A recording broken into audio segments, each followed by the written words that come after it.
Hey folks, it's Alex here, and today I'm going to walk through a gaming desktop that's been getting a lot of attention lately, the Skytech Gaming King 95. I know the first thing anyone feels when they see a machine with a Ryzen 7 9800X3D and an RTX 5070 is a mix of excitement and a little bit of doubt. Is that power really necessary for the games you play? Will it fit in your budget, or are you just paying for specs you'll never tap? Link is in the description if you want to check the product details on Amazon. I've spent the last couple of weeks setting this thing up, swapping a few cables, and putting it through a typical weekend gaming session, so let's dig into whether it actually delivers the value it promises and who should consider it. First off, let's talk about who this PC is built for. If you're the sort of gamer who lives for high frame rate 1440p or 4K titles, does a lot of modding, or likes to keep a few stream capture sessions going while you play, you'll appreciate the extra headroom the 9800X3D gives you. The 3D V-cache on that chip really shines when pushing demanding titles like Cyberpunk 2077 or Flight Simulator into ultra settings. You'll see less of those occasional dips that can happen on a regular Ryzen 7 5800X. On the other hand, if you're primarily playing esports titles like Valorant, CS:GO, or Rocket League at 1080p, you'll probably never notice the difference between this processor and a more modest 5600X.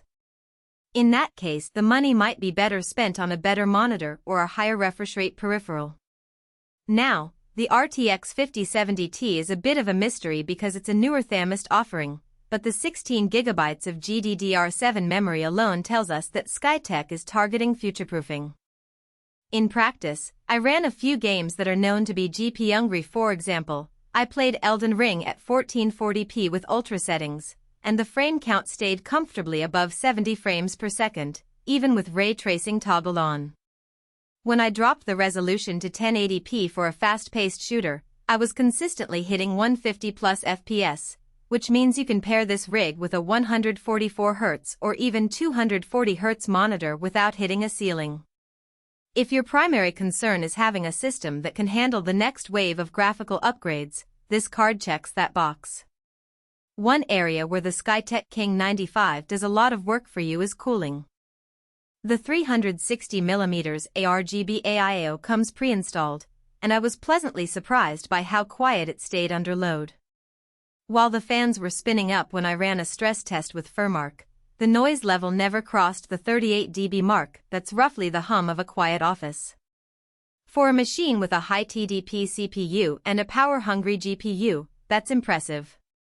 The liquid loop also kept the CPU temps hovering around the low 60s C during a marathon gaming session, which means the hardware isn't constantly battling heat, and you won't see throttling mid-match.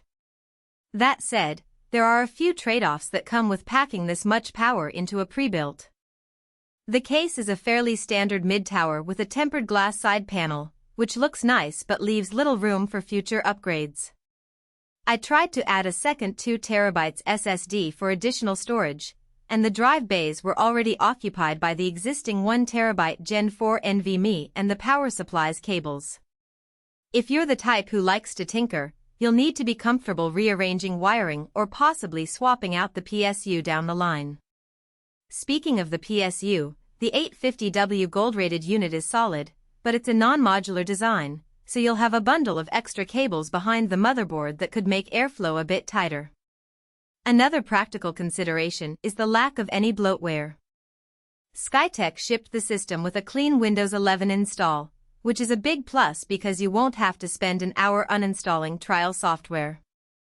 However, the Wi-Fi module is an 802.11 AC card, not the newer AX standard. In real-world terms, that means you'll still get reliable gigabit speeds on a decent router, but if you have a Wi-Fi 6E network, you won't be able to take full advantage of those higher throughput rates. For a desktop that's likely to sit near a wired connection, that's a minor issue, but it's something to keep in mind if you plan to go fully wireless. Let's talk about price and value. The headline specs Ryzen 7 9800X3D, RTX 5070, 32GB DDR5 put this machine in the same price bracket as some boutique builds you could assemble yourself for a little less, especially if you already have a monitor and peripherals. What you're paying for here is convenience. The parts are already selected, the system is tested out of the box, and you get that peace of mind that the components are compatible. If you're not comfortable building a PC, or you simply want to start gaming right away without spending weekends on cable management, the Skytech King 95 makes a lot of sense. For the price-conscious gamer who enjoys building, you might save a couple $100 by buying the